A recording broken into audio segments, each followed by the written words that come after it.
as an impromptu kind of fun surprise, well, not very impromptu since I brought my coffee machine here from Nashville, which is insane. But I have a Pelican case, yes, that this goes in, and I've brought it to a few things, including WPPI. And so this new thing is sort of like these workshops, coffee workshops, like teaching how to make coffee. And some of the great coffee shops, like Intelligentsia out in California and Chicago, like they do workshops. You can come in for 2 hours and they teach you how to make espresso, because believe it or not, like pour over coffee and brewed coffee, you know, is not that complicated. It's a pretty simple process and you can get really good at it really fast. But espresso is really complicated. It's really difficult to do. And everything from how the bean is grown, roasted, for how long it's roasted, the grind it's ground to, the temp or how much pressure you put on it, the water pressure that goes into it, which is about the pressure of a man standing on top of your face, is about how much pressure goes into that tiny little puck. And all of this happening within a matter of 24 to 27 seconds is going to determine whether the flavor in the cup is awesome or terrible, right? And whether it looks really great, smells really great, and all these things. And then with lattes, who's a latte drinker? Lots of you latte fans, which is basically espresso with milk, you know, which I love as well, even though milk is probably not the best thing for you since it's so unnatural to drink. But anyway, then when you pour in milk into it, there's a whole nother process, because milk has natural sugars and the way you heat it and steam it, and the way that it's done can either make it a really enjoyable thing or something that's really disgusting. You overheat milk, very bad. If it's too cold or not warm enough, ugh, tastes awful. And if you steam it incorrectly and it's got all these giant bubbles, then you're just drinking a frothy mess in your face. And ideally you want to microfoam, it's called, the milk, so the texture of the milk is actually consistent throughout, and it has this glassy sheen on the top, which is really, really cool. So all these processes are actually very complicated. If you ever go to a coffee shop, you ever been to a coffee shop where they pour the art in the latte in the top? When they're doing that, that guy has been practicing for probably years. So I'm going to attempt at the very end, when we make this all, to try to pour a little bit of latte art. But I've only been doing this, you know, for about 8 months, semi-professionally here. So I'm going to grab some water. I just need that, or some milk. I just need the milk. Thank you, my dear. Yes. Perfect. So a couple of key ingredients is one, the most important things you can have is one, great coffee. So you want to buy super high quality coffee. I'm using a little Crema. The company's called Crema, and this is their decaf, so I can maintain my anxiety levels very low. So Crema is really great. You want to buy it and have it been roasted and drank within 1 to 2 weeks max. Anything longer than that, it's going stale. Because when a coffee is kind of like starting a piece of bark on fire. As soon as it's roasted, it's burning, and it's only got so much life before it burns out and it dies. So very important. The other important thing is to grind it fresh. Before you put it into the portafilter, you want to grind it right at that moment. So you'll hear me grinding as we go, because I want the freshest coffee possible. And I bought this like 4 days ago, so it's very fresh, tasty, delicious coffee. The other thing is having really good high quality milk. I use whole milk because it's a little bit thicker, richer, but it's not overly thick. Like you can steam with half and half, but that's a little much, you know. It's called a breve if you go to Starbucks. So whole milk is great, and you want it to be very cold, because milk froths very easily when it's cold. Once it warms up, it likes to bubble over.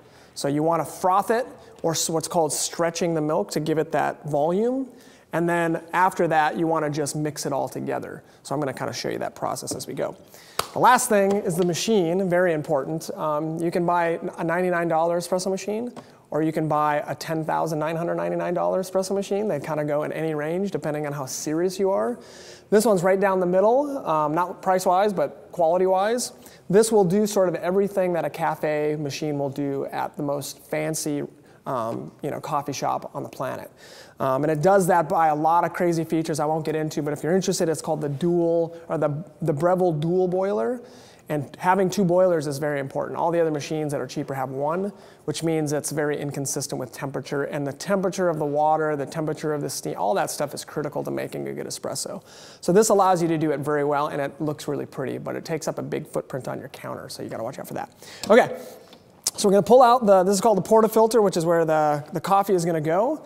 And this is a stainless steel 58 millimeter portafilter head, which is what you would see in a commercial restaurant or a commercial coffee shop. So that's great. It's really heavy duty, and it's going to give us, high quality is really important. It's just like taking pictures. You got to have high quality photos. Otherwise, it sucks, right? It's not going to be good. The end result's not going to be good. So the cool thing, and this is the Breville Smart Grinder, it's called, and this grinds with what's called a burr grinder, which means they grind together like this with plates instead of just spinning blade, which just chops in all these random pieces. You have to have a very consistent grind. Otherwise, when you stick it in the portafilter and you press it down, any point of weakness, which water finds the path of least resistance, it'll go through that area the most, and then it'll over-extract that coffee and it'll taste really bad. So we need very consistent grind in order for everything to sort of extract the flavor correctly. So we're going to grind about 26 grams or so, believe it or not, that's way too technical, into the portafilter. So it's grinding right now. And while we're doing that, we want to preheat our cup, because you don't want to put hot coffee into a cold cup because it's going to change the temperature and change the flavor tremendously. So that's just about done grinding.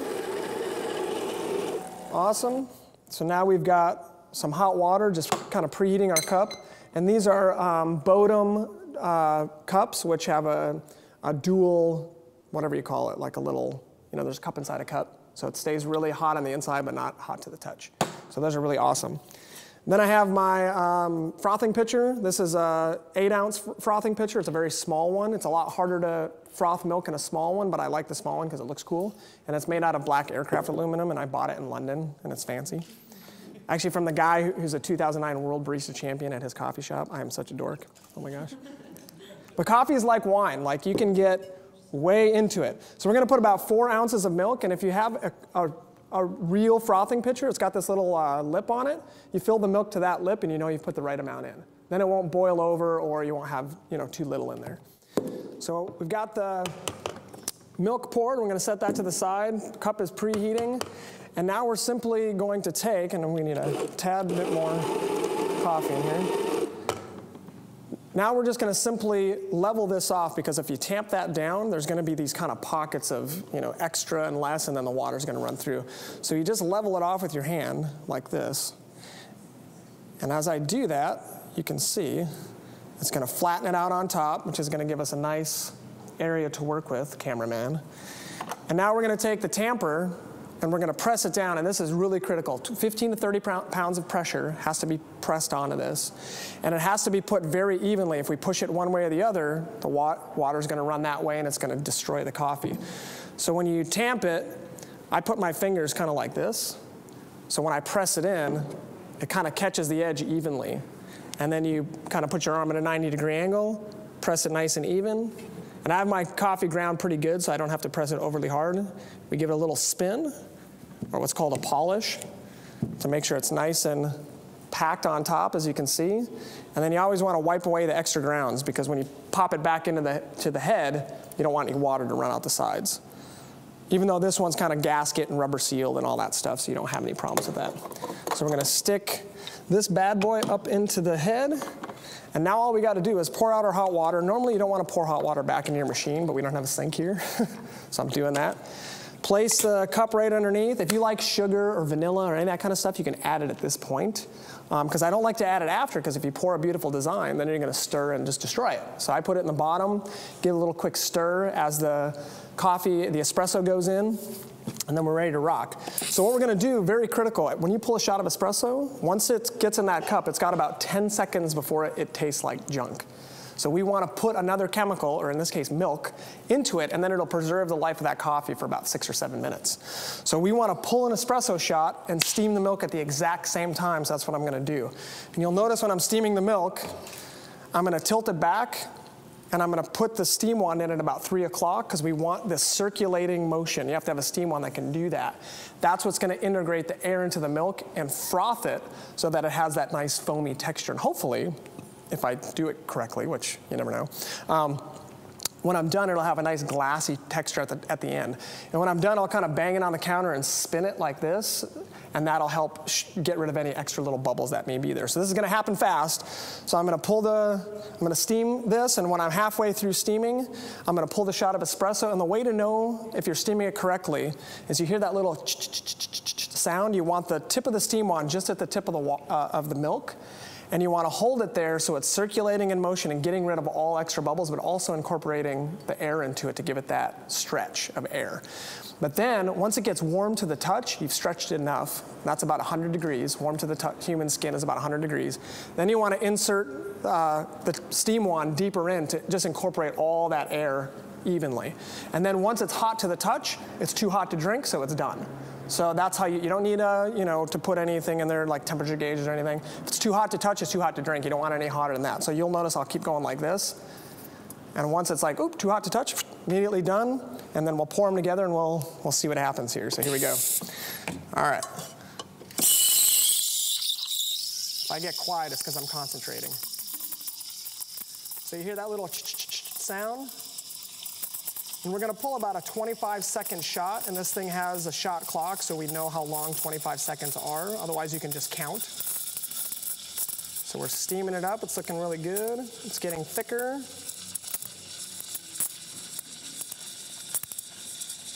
Beautiful, beautiful. It's about warm to the touch right now. So now I'm going to start my shot, and I'm just inserted the steam wand a little further, and now I'm just checking the temperature over and over until it gets about hot to the touch. There, it's nice and hot. Wipe off the steam wand, otherwise you're going to have nasty, gross milk all over it. And we've got the weight of a human person basically pressed onto that little puck. And it's pulling exactly 9 bars of pressure, which is exactly what you want. Woo! Beautiful. All right. So now we've got this really beautiful looking, and as you can see, there's that great crema color in there. So I'm spinning the milk around to give it that glossy texture, as you can see. Looks really shiny. And if you tap it on the counter, any extra bubbles, because you didn't steam it that well, will kind of go away. And now we're going to loosen up the espresso, and we're going to go ahead and pour it together.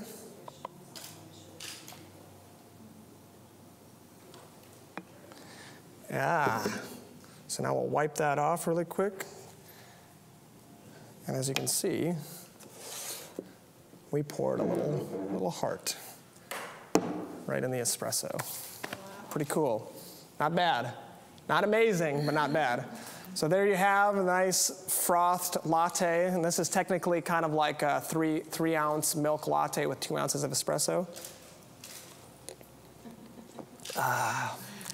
Tastes good, I'm telling you. This is really, really good. Okay, so we're going to wrap this section. We're done now as I take one more sip. Thank you, thank you. Anybody have any questions? Any questions of any kind? No? Great. I know we're talking about coffee here. Okay, so we're going to move over and start doing some editing now of the photos that we were working on earlier. So are you guys ready for that? Sweet. Okay. And I want to give a little shout out to, let's see, where'd it go? Bianca Jade said, instructional and informative. Maybe we will all appreciate our baristas more now. It's a lot of work. It's really complicated, especially people that are doing this like all day, every day. Like, it's a difficult process, especially to make it by hand like that. It's really complicated. It's not just, you go to Starbucks and they press a button and the machine basically does all that for you. The compromise is it just doesn't taste quite as good. But somebody that's really advanced that can do it that way, man, oh geez, it tastes incredible.